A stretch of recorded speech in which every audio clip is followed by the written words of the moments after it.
O Brasil passa por um momento de manifestações e protestos. Pelas ruas de várias cidades e capitais, estudantes e trabalhadores pedem melhores preços nas tarifas de ônibus, melhorias no serviço público e lutam contra a violência. E é este o tema do programa Em Pauta desta semana. Eu converso com o cientista político João Batista Domingues Filho, com o psicólogo Pablo Fernando e com Flávia Gabriela, que é membro do Movimento Nacional pelo Acesso ao Transporte Público. Bem-vindos ao programa Em Pauta.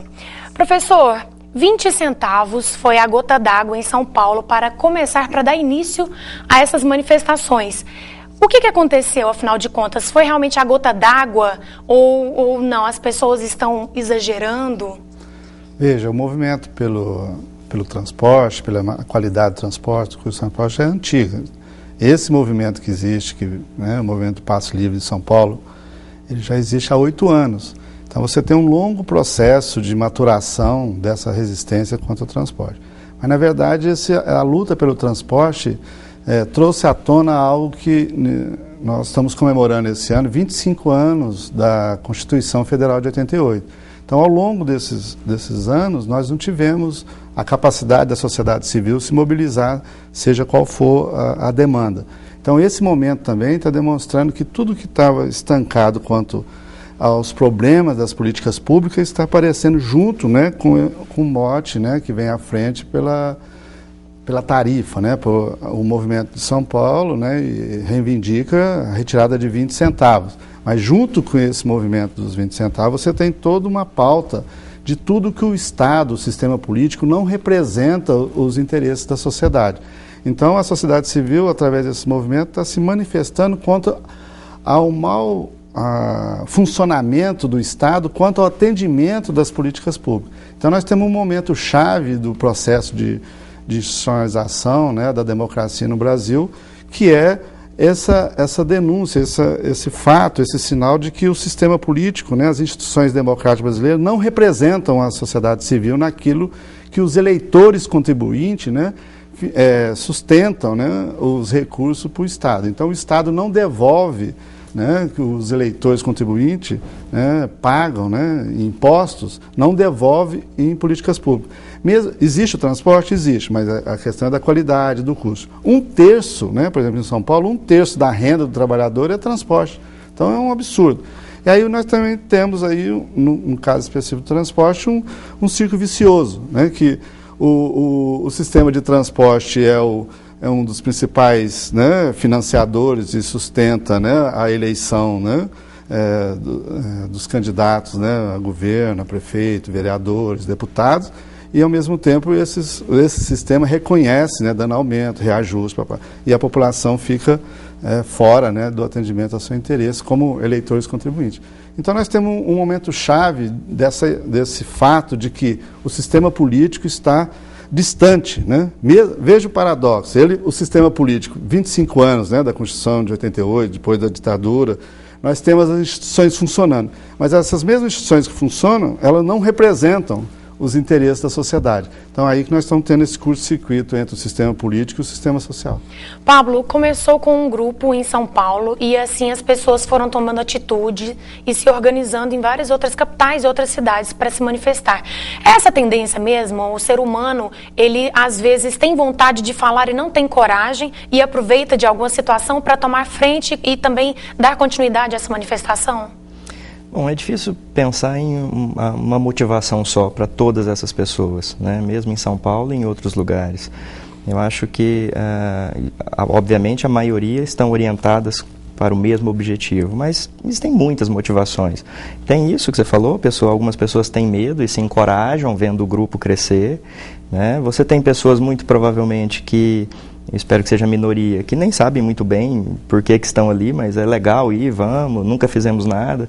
E eu acho que essa geração, vou falando dos estudantes agora, que até pouco tempo atrás eu também estava ali no meio, pós-ditadura, o professor pode falar isso melhor, quer dizer, fica meio perdido, não sabe nem pelo que lutar, pelo que manifestar. Então, uma manifestação é sempre bem-vinda aí, a gente se sente participante da história, podendo mudar. Então, eu acho que um fato esse atual é essa possibilidade das redes sociais, né? Você combina e aí agora não é mais só a televisão, né? O jornal da televisão que explica o que está acontecendo e que faz essa leitura, né? Ontem eu vi o principal jornal do Brasil tendo que se retratar, né? Dizendo, não, nós estamos fazendo a cobertura com isenção, né? Por quê? Porque os manifestantes estavam falando isso nas ruas, né? Mas você acha que as pessoas tornam mais corajosas nesse momento? Sem nenhuma dúvida, sem dúvida. Isso faz parte do ser humano mesmo? Faz parte do ser humano, o grupo, né? A hora que você vê o grupo, as pessoas se encorajam e vão para a rua, né? Ontem, aquela multidão que a gente via na TV, né? A gente vê lá que, claro que foi uma orientação para que a polícia já não entrasse em confronto, mas não tinha nem como entrar em confronto ontem. A polícia vai entrar em confronto com 100 mil pessoas na rua, né? Então, realmente, as pessoas se encorajam nesse momento e vão para reivindicar.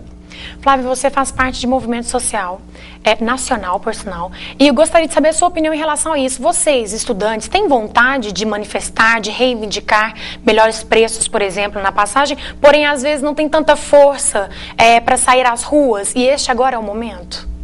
Sim, inclusive eu diria que não começou com os 20 centavos, né? Ele ganhou força com os 20 centavos. Como o professor colocou, o movimento pelo acesso ao transporte, o movimento pelo passe livre já é um movimento que existe há muito tempo, né? Um movimento histórico que está colocado aí há bastante tempo, que faz uma discussão até mais ampla do que a própria redução nas passagens ou o próprio passe livre.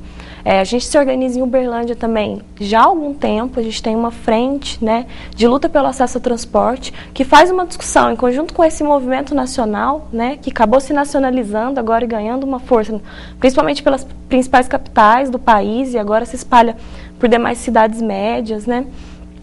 Uma discussão do direito ao transporte e à mobilidade urbana. A discussão que a gente faz é que o transporte ele tem que ser um direito, né? Pela mobilidade urbana, ela garante inclusive outros direitos sociais, direito à educação, direito à saúde. Tudo isso passa pelas condições que estão colocadas à mobilidade urbana, o direito e acesso aos serviços da cidade. Aqui em Uberlândia a gente faz essa discussão também, já organizamos diversas manifestações também, e nesse momento a gente sente que é o momento mesmo da gente crescer e se somar a esse movimento nacional e ter possibilidades maiores de conquista.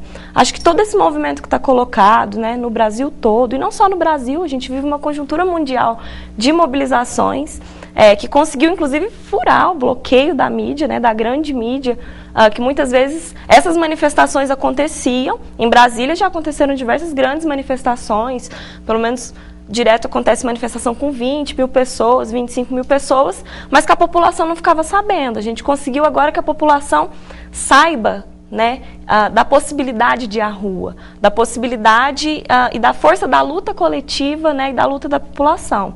Acho que tudo isso vem de um grande sentimento que é acumulado mesmo, né? É uma eclosão, foi mesmo a gota d'água, a partir de uma série de políticas que estão sendo implementadas. O professor colocou a questão da transição do processo de democratização do Brasil. Acho que é importante ressaltar como a gente às vezes não faz essa discussão, né? Eu, como estudante de História, posso te falar que mesmo dentro da academia, a gente não se discute realmente como foi feito esse processo de redemocratização, né, o chamado redemocratização, e a gente vê que as instâncias de poder ainda estão ocupadas pelas mesmas esferas e setores da sociedade, né? E, para além disso, a gente vê que não há um crescimento da consciência e da possibilidade de participação popular. Nesse sentido, eu acho que os movimentos que estão colocados agora são expressão de um histórico de políticas que isentam cada vez mais o Estado de responsabilidades sociais, né, com direitos sociais como saúde, educação, cultura, transporte, né, e a população trabalhadora, a juventude, é cada vez mais cerceada desses direitos por uma política de desenvolvimento que não pensa esses setores, né, mas pensa outros setores, que são os setores das elites, o empresariado, o setor do agronegócio, que, como bem o professor falou, são setores que financiam as campanhas políticas, né? Essa discussão é uma discussão importante, porque a gente vê que hoje os nossos governantes, né, o nosso governo, seja federal, estadual, municipal, ele está alinhado a um projeto. E é um projeto que determina um projeto de cidade, um modelo de de cidade que inclui um modelo de mobilidade urbana, de transporte, e não é um modelo voltado para beneficiar a maior parte da população, os trabalhadores e a juventude. Professor João Batista, é um movimento político incentivado por políticos ou contra políticos? Essa é uma novidade também, assim, no sentido da democratização da sociedade civil, bastante positivo. É um movimento que ocorre à margem do sistema partidário, à margem de qualquer organização da sociedade. E nós temos isso também como um momento que marca um fato, que é o seguinte: ao longo de 10 anos da administração petista, o que ocorreu? A governança petista cooptou todas as organizações da sociedade civil. Então, os partidos, os movimentos, as organizações sociais, o sindicato, o movimento estudantil, né? Toda a UNE, todas aquelas organizações que mobilizavam a sociedade civil e representavam a sociedade civil, a governança petista levou para dentro do Estado. Então, retirou da sociedade as organizações que representavam a sociedade civil. E esse movimento ocorre sem nenhuma representação, tanto na sua pauta, quanto na movimentação, quanto na motivação de nenhum partido. E na televisão ontem a gente podia assistir que os próprios movimentos falavam para os partidos: vocês podem participar, mas não na frente, vocês não vão roubar a manifestação da sociedade civil para o seu partido. Então, os partidos podem participar, podem apoiar qualquer que seja o partido, o movimento não é contra a participação dos partidos, qualquer organização da sociedade, mas eles não representam o movimento. Então, nós temos também aí um momento importante da institucionalização das organizações da sociedade civil, que nesses 25 anos, elas não se consolidaram. Então, e como isso? Veja, isso causa um desequilíbrio entre a representação institucional e a própria organização da sociedade civil. Então, por isso que, na ausência dessa organização da sociedade civil com capacidade de demandar seus direitos, né, enquanto cidadão, enquanto cidadãos, né, contribuintes, né, do Estado democrático de direito, nós temos o quê? É uma incapacidade do sistema político representar a sociedade. Então, por isso que o sistema político gira em falso, ele gira só representando o seu autointeresse. Por isso que os deputados, vereadores, prefeitos, governadores, presidente da República, eles podem funcionar na relação com a sociedade civil só nos períodos eleitorais, e a lógica do seu funcionamento é o seu autointeresse. Você pode ver, você pode pegar o imposto de renda de todos os políticos, como eles entraram e como eles estão no sistema político. Então, não é só com salário que eles chegam a ficar ricos, né? Bom, sobre agressões, vaias e até abuso de autoridade, nós vamos conversar daqui a pouquinho, mas é no próximo bloco. Nós vamos para um rápido intervalo e voltamos já já.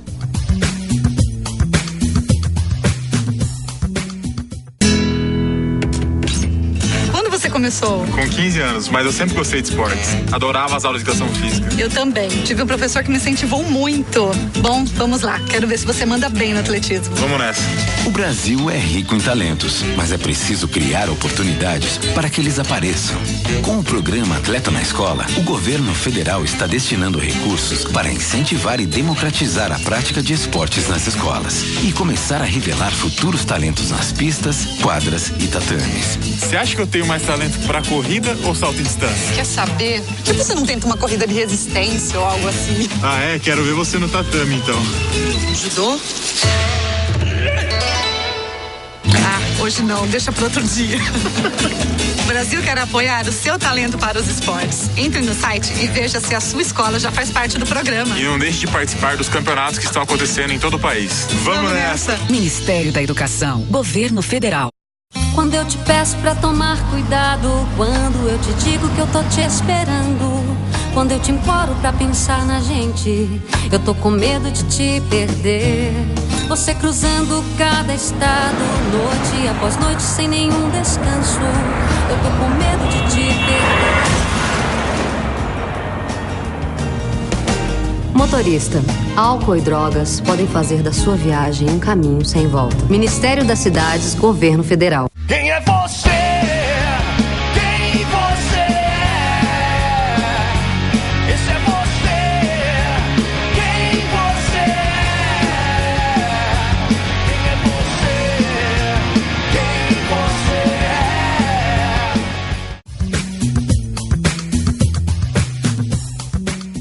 De volta com o programa Em Pauta, hoje falando sobre a onda de protestos e manifestações que tomam as ruas do país. Pablo, você como um psicólogo comportamental, gostaria que você até explicasse para o nosso público. Entre todas essas manifestações, nós tivemos um momento em que os brasileiros vaiaram a presidente Dilma durante, a abertura da Copa das Confederações. É uma atitude arrogante, é uma atitude normal as pessoas não estarem felizes e às vezes manifestarem dessa forma por meio de vaias? É normal, é legítimo, né? Apesar de parecer e ser mesmo um pouco indelicado, né, como autoridade, mas a gente tem que só atentar para um detalhe. Eu vi muita coisa na mídia dizendo, até o Cafu, que falou ontem, né, é a voz do povo, né? Não é a voz do povo, ali não era, né? Quer dizer, nós estamos ali com um grupo de pessoas inclusive com muito dinheiro, né? A média de ingresso era R$500, né? Então, aquela vaia, ela é uma vaia de alguém que não é o mesmo pessoal que está na rua protestando pelo passe, pelas outras mudanças na sociedade, né? Ali você tinha políticos na arquibancada, você tinha deputados, senadores, então, agora, que é legítimo e as pessoas têm direito de fazer isso.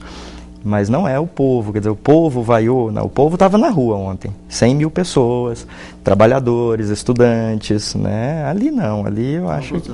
Fora do estádio, né? Fora do estádio, assistindo no telão, né? Mas lá dentro eu acho que ali era uma parte da população que nem usa muito desses serviços que as pessoas estão reivindicando aqui, porque tem uma renda, né, para você entrar com o ingresso de que tinha cambista vendendo a R$1.000 o ingresso na porta. Então, quer dizer que ali era o povo brasileiro, não era o povo brasileiro. Agora, em relação a essas pessoas que estão nas ruas, alguns manifestam de forma controlada, apenas para chamar a atenção. Porém, outros acabam agredindo, quebrando, destruindo o patrimônio público, pichando. E tem também a contrapartida da autoridade, dos policiais que às vezes abusam. Enfim, o que acontece? Tem as pessoas que têm necessidade de quebrar para chamar a atenção?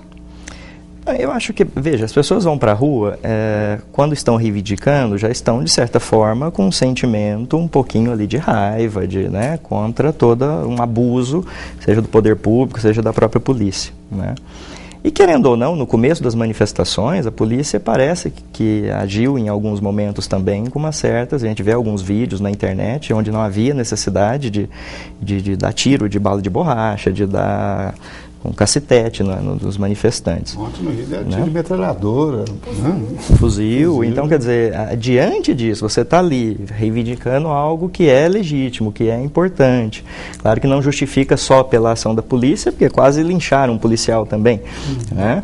Agora, nós somos organismos também preparados para a violência. Essa coisa, a civilização nos moldou, a civilização nos faz um pouco mais calmos, mas nós somos capazes de ir para a violência. Agora, tem pessoas também ali no meio que realmente estão para badernar, e que não são a maioria, nem um pouco, quer dizer, a maioria inclusive pede calma, pede paz, né? Protegeu o policial. Protegeu o policial, lá no Rio ontem eles estavam protegendo São Paulo o também fogo. impediu o linchamento policial. Exatamente. Então, na Praça da Sé. Você tem o torcedor de futebol e tem gente que vai ao estádio para brigar. Eles combinam brigas, eles vão para violência. Então tem, infelizmente. O cara vai para um movimento, leva um coquetel molotov. Coquetel molotov, então já está mal intencionado. Agora, não é só isso. Eu acho que essa coisa da insatisfação gera violência. Né? Não é tudo vândalo. Não, você está lá tomando tiro, tomando paulada, você vai reagir também, né? Isso é normal. João Batista, onde que você acredita que isso vai chegar? A última vez que se teve uma manifestação tão intensa foi em 1992, com o impeachment de Collor. Lá tivemos o impeachment. O que você, pela sua experiência, pela sua análise política, onde que você acredita que essas manifestações vão terminar? O que vai acontecer? Veja, se esse diagnóstico que eu estou colocando para debate está correto, que o sistema político ao longo de 25 anos, ele se distanciou, rompeu a um gap, a uma ruptura com o sistema social, e o sistema político está cooptado por uma concepção de sociedade, da economia, da industrialização, que vem produzindo inflação, desindustrialização, e nós estamos vivendo um período, foi antecipado toda a disputa eleitoral, veja, e como a aluna disse, né, a liderança do movimento aqui em Uberlândia, veja, também existe um movimento mundial, né? O Brasil está dentro dessa onda também de percepção de que o sistema político ele não representa o interesse da sociedade. Então nós temos um movimento, veja o paradoxo, ao mesmo tempo é um movimento que demonstra uma deslegitimação das instituições democráticas, mas porque as instituições democráticas estão funcionando, esses movimentos têm maior probabilidade de crescer. Agora, no caso brasileiro, quais são as hipóteses, né? O movimento ele pode, no próximo mês, desaparecer, né, e voltar a tudo como antes, ou ele pode, de alguma maneira, desentortar esse sentido de que os serviços públicos não têm que ter qualidade, o serviço público não deve atender às demandas da sociedade. Então você tem aí uma possibilidade de que o sistema político, né, a representação política, possa, de alguma maneira, melhorar a qualidade dos serviços públicos, das políticas públicas e tal. Então essa é uma possibilidade otimista com o movimento. No mais, qualquer que seja a mudança, ela é muito lenta, né? Então, e também tem um desafio para esse movimento, ele se transformar em algo que seja organizado para colocar no sistema político essa nova agenda, né, com todos esses elementos. Uma coisa é certa, o sistema político, na sua própria, de forma endógena, na sua própria sobrevivência, seu próprio desenvolvimento, ele vai ter de absorver essa nova agenda, porque o único interesse do político é ser reeleito e continuar no poder. Então, ele vai ter de absorver essa agenda, mesmo que seja para ser reeleito, né? Então, você tem aí uma indução, uma contaminação, uma inserção no sistema político dessa agenda. Então, isso já vai ser um grande ganho, né, para as próximas eleições. E você, Flávio, onde você acredita que tudo isso vai chegar? Como que termina? Inclusive, aqui em Uberlândia também, grupos já estão se organizando para fazer parte também dessa manifestação. O que você acredita que vai acontecer? Você acha que, com tanta força, os manifestantes, essas pessoas vão conseguir o que desejam? Eu espero que sim, né? Como você mesmo disse, há muito tempo a gente não via, né, esse grau de mobilização no país. A gente vem de um curto período de descenso dos movimentos sociais, desses grandes movimentos de massa nas ruas, né, principalmente após a ascensão do governo PT, que apesar de ter implementado uma série de políticas sociais, manteve um mesmo programa, né, neoliberal, de isenção do Estado, né, como a gente já havia comentado aqui. E mantém uma política econômica voltada para o desenvolvimento dos setores do capital, que mantém um desenvolvimento que, como o professor disse, não representa a maioria da população e os setores oprimidos, população indígena, mulheres, negros e negras, a população trabalhadora. Então eu acredito que esse momento é um momento ímpar para que a gente consiga crescer uma discussão maior no país sobre o sistema político e econômico que vem caminhando, né, e que vem produzindo esses efeitos que são os mais dos que os 20 centavos, né? É uma série de problemas sociais que estão colocados para a maioria da população, né, que é a população trabalhadora, estão colocados para a juventude, não é à toa que esses setores estão na rua. Acho que com o movimento a gente tem objetivos a curto, médio e longo prazo. A curto prazo a gente espera, tanto nacionalmente como aqui em Uberlândia, que a gente conquiste, de fato, a redução das tarifas de transporte. A gente acha que é plenamente possível e viável, dentro de uma gestão, mesmo do modelo de gestão que está colocado, que as prefeituras recuem e consigam ter sensibilidade para as necessidades concretas da população, que está sendo fortemente prejudicada, né? E a longo prazo a gente espera que a gente possa crescer essa discussão, inclusive do transporte público e da mobilidade urbana, para além da redução da tarifa de ônibus. Você veja, tem um custo, por exemplo, a mobilidade urbana em São Paulo tem um custo para o próprio capital, para o próprio sistema econômico. Foi calculado 26 bilhões de custo porque não há mobilidade. Então você tem um custo altíssimo para o próprio Estado, para o próprio desenvolvimento econômico desse padrão de funcionamento da mobilidade social, né, da mobilidade urbana. Então você, mesmo por interesse do capital, mesmo por interesse do sistema econômico, está errado o modelo. Né? Não adianta o prefeito de São Paulo e o governador estar em Paris vendendo uma concepção de mobilidade de cidade, enquanto não funciona o que eles estão vendendo lá, eles foram vender em Paris, como deve ser São Paulo. Né? Então não funciona. E como também não funciona, né, a proposta da governança petista da macroeconômica. Então veja, nós estamos vivendo todas essas contestações do modelo de gestão da cidade, o modelo macroeconômico, a questão da representação política dos interesses da sociedade. Então acho que esse movimento traz toda essa agenda, né, nesses 25 anos que nós vamos comemorar da Constituição de 88. Sim, eu acho que traz até uma outra discussão, que eu acho que é importante acrescentar, que é do modelo de transporte público, que hoje é centrado no modelo de transporte individual. Sim. Acho que é importante a gente fazer a discussão da importância, da necessidade de que se pense um modelo de cidade, de mobilidade urbana, centrado no transporte coletivo. Sim. Certo. Só para a gente finalizar, Pablo, é importante que as pessoas não percam a razão para não perder o sentido da mobilização, né? Sem dúvida. Acho que se for, por exemplo, escolherem a violência, perdem credibilidade, né? E eu acho que é importante esses movimentos, eles precisam continuar. Acho que foi uma demonstração para a sociedade de que é possível, né? Como ela disse, havia muito tempo que isso não acontecia.